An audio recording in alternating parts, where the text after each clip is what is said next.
Good evening and welcome to The Right Side, the show where we talk about today's news, views, trends, and opinions from an admittedly conservative perspective.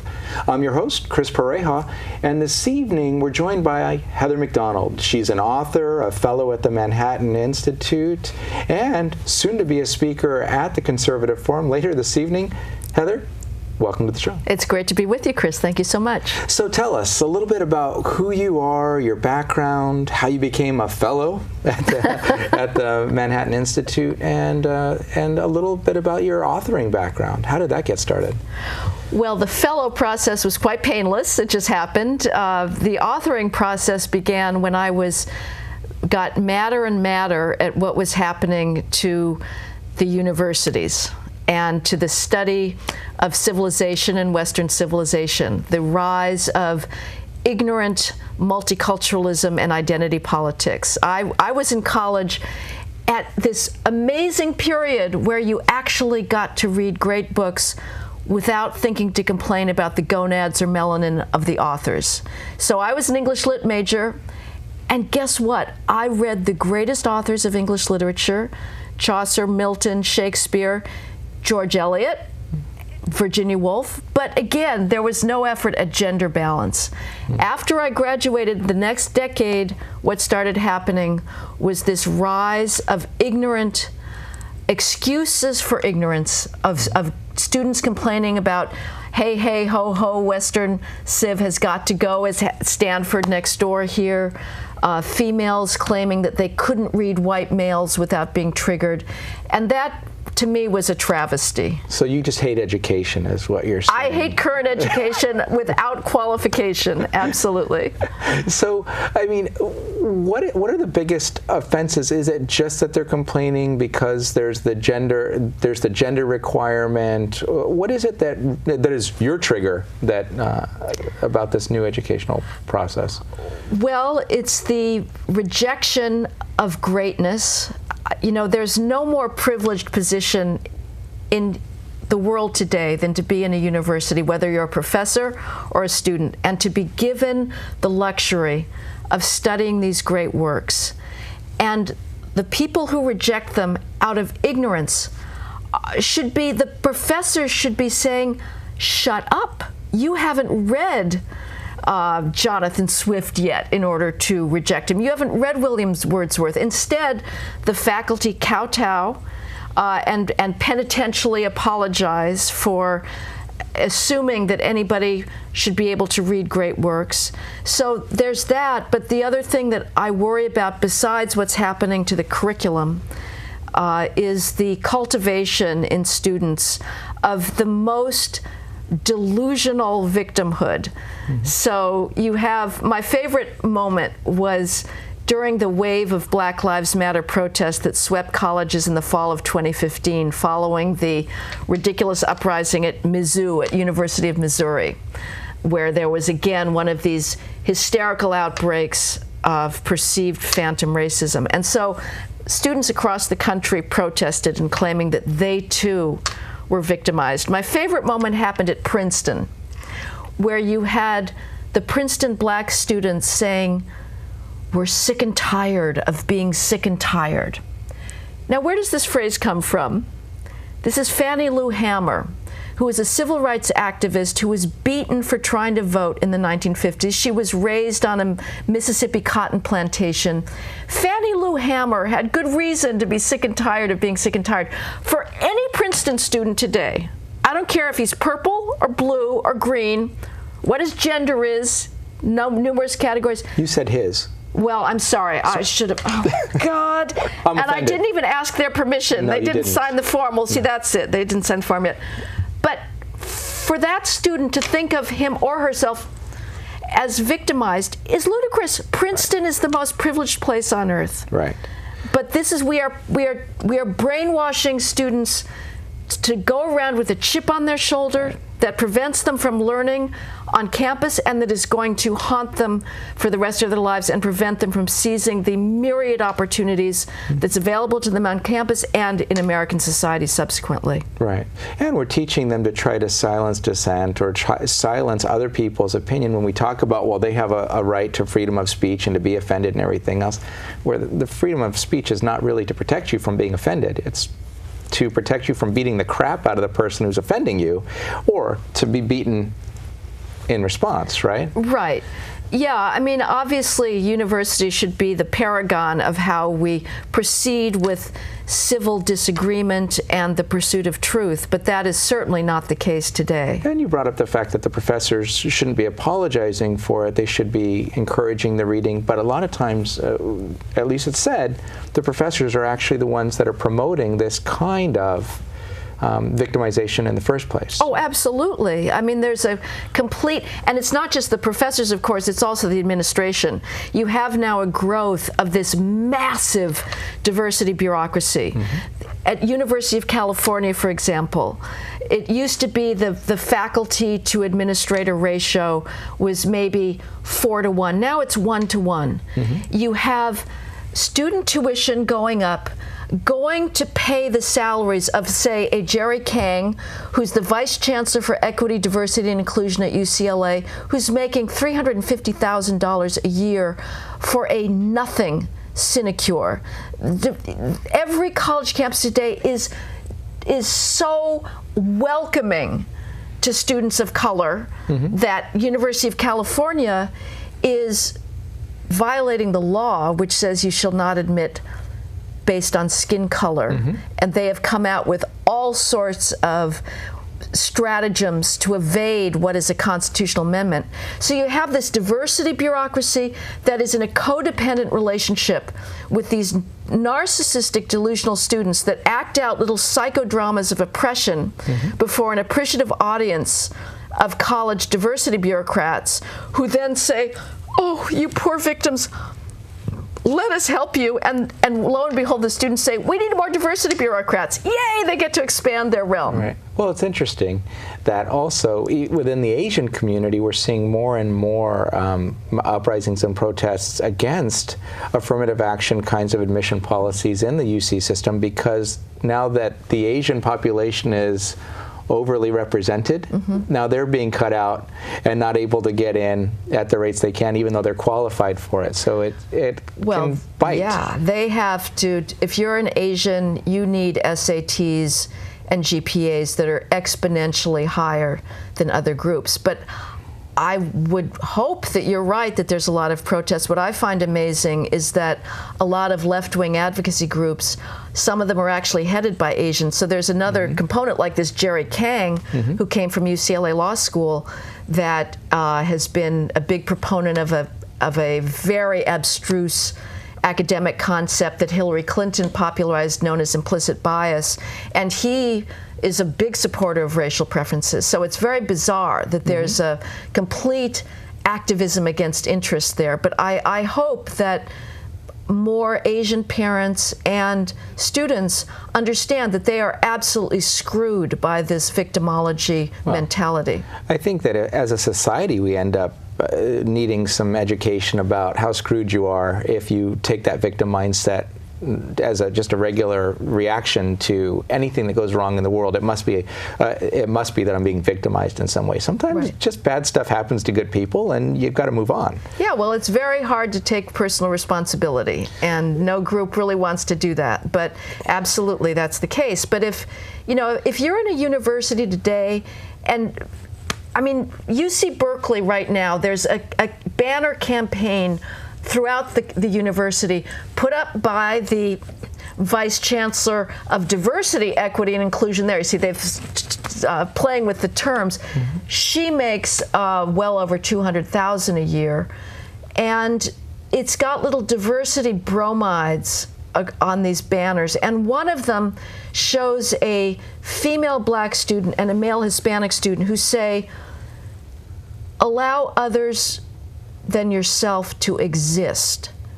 This is not hyperbole. They really mean this. Right. They really think that to be a black female at Berkeley is to be under existential threat. This is madness. Again, Berkeley has fiddled with the admissions standards in order to bring in as many so-called underrepresented minorities as possible. Mm-hmm. But somebody who thinks that and is spending time protesting is not taking advantage of resources that are astounding. Mm-hmm. Or realizing that even their right to protest and to object to their faux victimization is a sign of the fact that they're not being victimized. Right. So one of the things that's interesting, though, is this has societal ramifications, and some of these teachings and this constantly being a victim and the racial bias and things. I mean, the title of your book is The War on Cops, mm-hmm. right? So talk to me about where that came from and how all of this flows into that. Well, I would say the cops are probably the most legitimate, the one group that you can victimize in society. Nobody's going to complain. And what's going on, frankly, for the last 2 decades, we've been talking about phantom police racism in order not to talk about a much more uncomfortable truth, which is very high rates of inner city crime. Mm-hmm.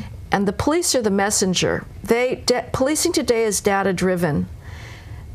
You know, you can go to one of these crime analysis meetings in whether it's the Oakland Police Department or San Francisco or Mountain View, and they're going to be talking about where are people getting robbed. Race doesn't come up, but the fact of the matter is the crime disparities are so great and crime victimization disparities are so great that the necessary proactive policing that tries to stop crime before it happens is going to be going on disproportionately in minority neighborhoods. I mean, I'll give you some statistics here, and I know this is always hard to digest on camera, but nationally, blacks commit homicide at 8 times the rate of whites and Hispanics combined.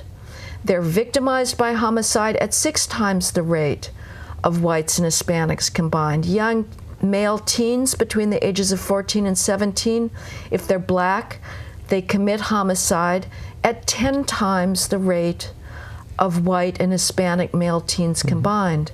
Now, that's a problem for those communities. The police are there to try and stop people from getting gunned down in these absolutely mindless drive-by shootings. Mm-hmm.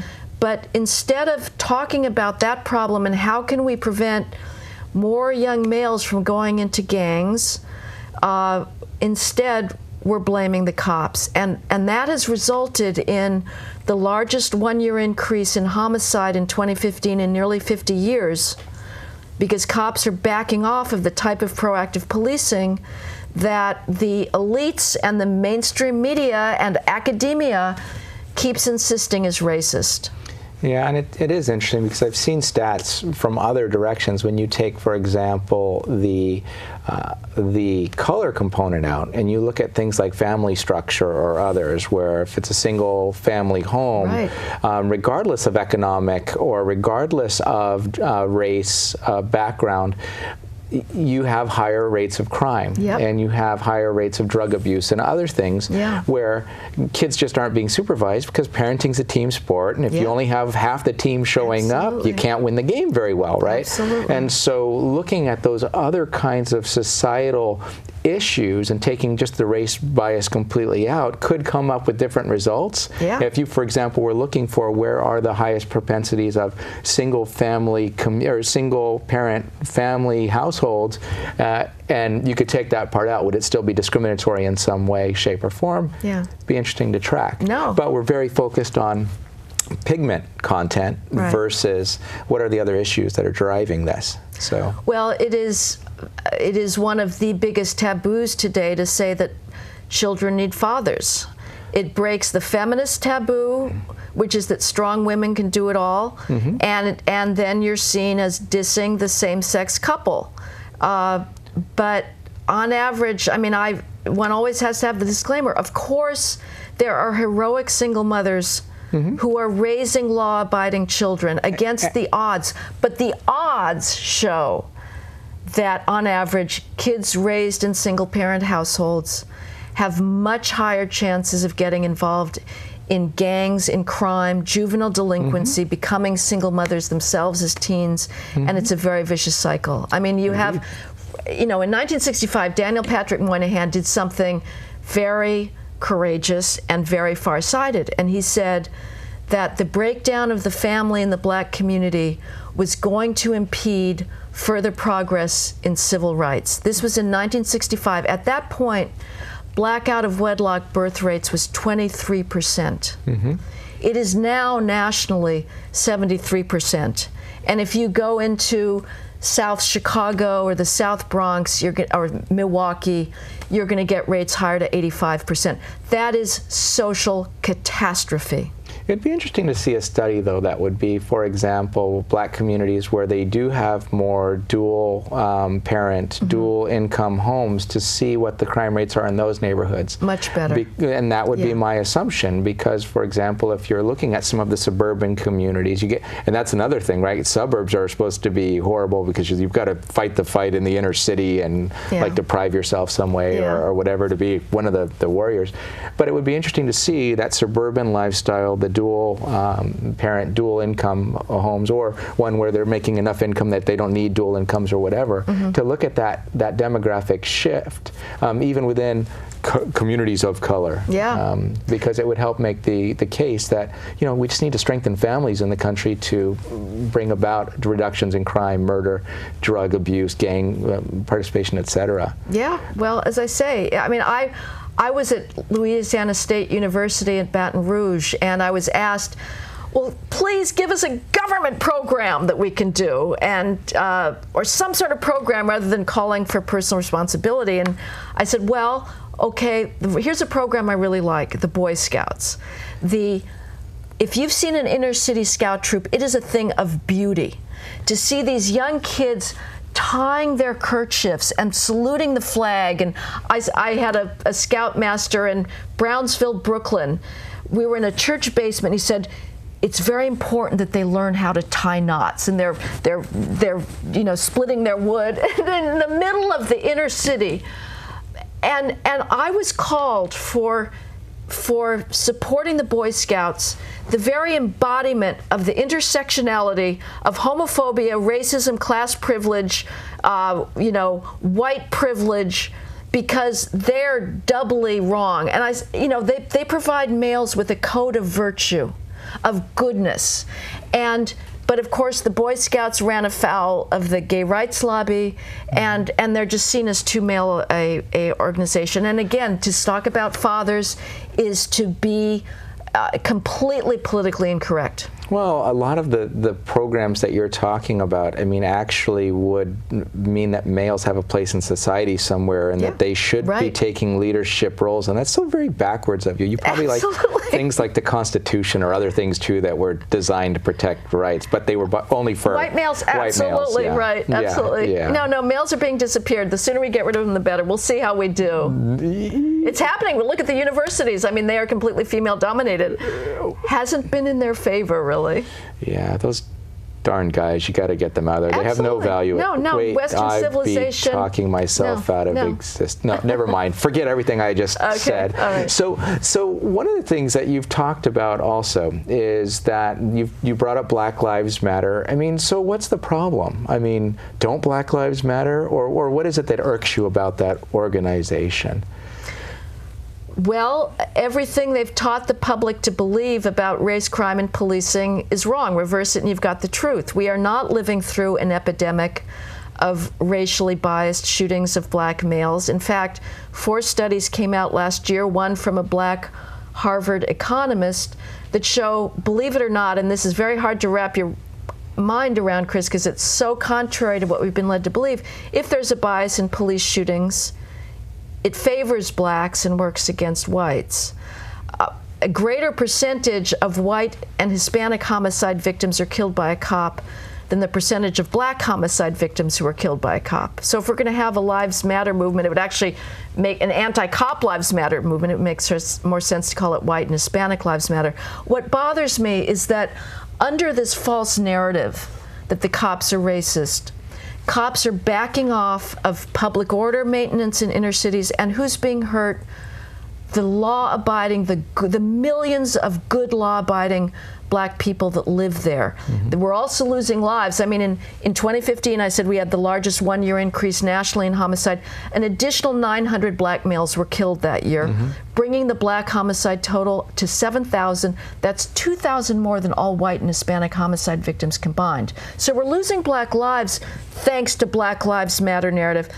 But what happens, I talked to an elderly cancer amputee in the Mount Hope section of the Bronx who said to me, "Please, Jesus, send more police." The only time she feels safe to go into her building lobby to get her mail is when the cops are there, because otherwise it's colonized by trespassing youth hanging out, smoking weed and selling drugs. Her voice is never heard in the mainstream media. We hear from the activists, but not the people, not the elderly lady in the 41st precinct of the South Bronx who stood up out of the blue in a police community meeting and said, "How lovely when we see the police. They're my friends." Right. Well, again, it goes to the narrative. And if you don't fit the narrative, if you're setting a good example in society that doesn't require the government involvement or that kind of thing, or the creation of pseudo rights or the things that are taking from someone else to give to somebody else who's not fairly treated in society or whatever, then nobody wants to, well, people want to hear it, but the media doesn't want to report it, or people in the position of wielding power through PR don't necessarily want to advocate for that position. Right. I mean, the thing is the establishment now is basically taken over by the victimology mentality and the crusade against phantom white racism. You know, this country has a very troubling history, there's no question. And policing and race has a very troubling history. Cops, the brutality of cops underwrote slavery and underwrote Jim Crow segregation. And that makes police shootings of black males particularly and quite understandably fraught. And it's hard to believe how far we've come in this country, but we really have. Indeed. And there's not a single institution in not just the elites, not just the Sullivan and Cromwell law firms or the Googles, but really many, many corporations that are not tying themselves into knots in the pursuit of what's known as diversity. So, frankly, racial preferences in favor of underrepresented minorities exist throughout society. We're not discriminating. Right. And so, you know, there are going to be people who are going to want to learn more about your viewpoints, and some of them are going to want to throw flaming darts. Well, unfortunately, I'm on camera now, but I won't be then, so that's fine. Well, so as we said, the title of your book is The War on Cops, but is there any other place that people can learn more about you, your thinking, or interact with you, like, for example, at the Manhattan Institute website? Well, I think that my bio page there may have a relatively comprehensive list chronologically of my writings, so they could also check that out. And they can also just search you out on Google or their favorite search engine, Heather MacDonald, spelled with an A in the Mac. An A, right, an A in space. And they can track you down that way as well. Great. Great. Well, we appreciate you spending some time with us and sharing your opinions. If you hold on for just a moment, we'll be back after a word from our underwriters, the Conservative Forum.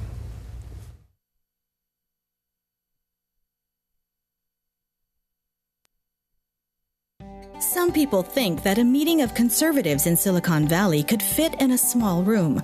In fact, when the Conservative Forum was founded in 2003, we did meet in a small room, a coffee shop in San Jose. It doesn't get more grassroots than this.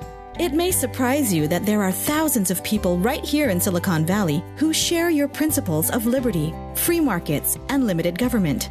Since our humble beginnings in that coffee shop, we've outgrown 3 meeting halls. From San Jose to Gilroy to Mill Valley, we bring hundreds of people together each month from all over the Bay Area to promote the principles of American liberty. How do we do it? It starts with a stellar lineup of speakers. Speakers like Steve Forbes, Senator Jim DeMint, Dr. Victor Davis Hanson, Lieutenant Colonel Alan West, Andrew Breitbart, Pamela Geller, and many others. These speakers passionately articulate our shared principles and remind us why conservatism isn't just the smart choice, it's also the moral choice. Our monthly meetings are only one dimension of the forum. We underwrite The Right Side, a monthly television show on cable access channel KMVT. We also host a monthly Constitution discussion group and provide tables at our meetings for more than a dozen local groups who share our love of liberty to promote their specific cause. The Conservative Forum is the premier place in Silicon Valley for conservatives to gather, become invigorated, motivated, and empowered.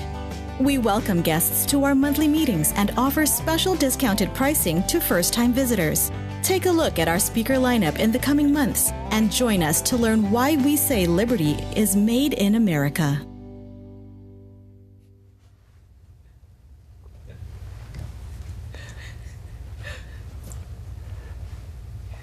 And that was a word from our underwriters, the Conservative Forum. We appreciate their support of this show now going into our 6th season. Without them, it wouldn't be possible. But the thing that they're best known for is their speaker series. And the reason we were able to have Heather on the show this evening is that she'll be speaking there at 432 Stearland Road, just a few minutes from here in Mountain View, later this evening at 7 o'clock. In August, Dwayne Stovall is going to be talking about federalism versus nationalism and the simplicity of stopping federal judges in their tracks. In September, Larry Greenfield with the Claremont Institute is going to be talking about progressives versus conservatives, the USA in the balance. And then in October, Jonah Goldberg, who's a fellow at the American Enterprise Institute and a senior editor at National Review, will be on stage at the forum. For more information, you can check in at theconservativeforum.com and find out about when things start and how to get there, etc. But in closing this evening, I think Heather brings up some very valid points, as many of our guests do, about kind of fact-checking what's going on in the various movements that are out there. For example, in this case, Black Lives Matter, but in other cases, looking at the university system and others and what's being put into our minds and whether or not it can be credibly believed. You can find out more about her, again, by Googling her, Heather MacDonald, MacDonald, or tracking at the Manhattan Institute. And form your own opinions and see if you can track her down and interact with her there. We appreciate you joining us this evening on this show. Again, this has been The Right Side. I have been and still will be Chris Pareja when the show is over. But if you have questions or you'd like to reach out to us before the next show, you can do that at therightsidetv@gmail.com, and we'll go ahead and take care of the questions that you have as quickly as we can. Thanks again for joining us. Have a great night.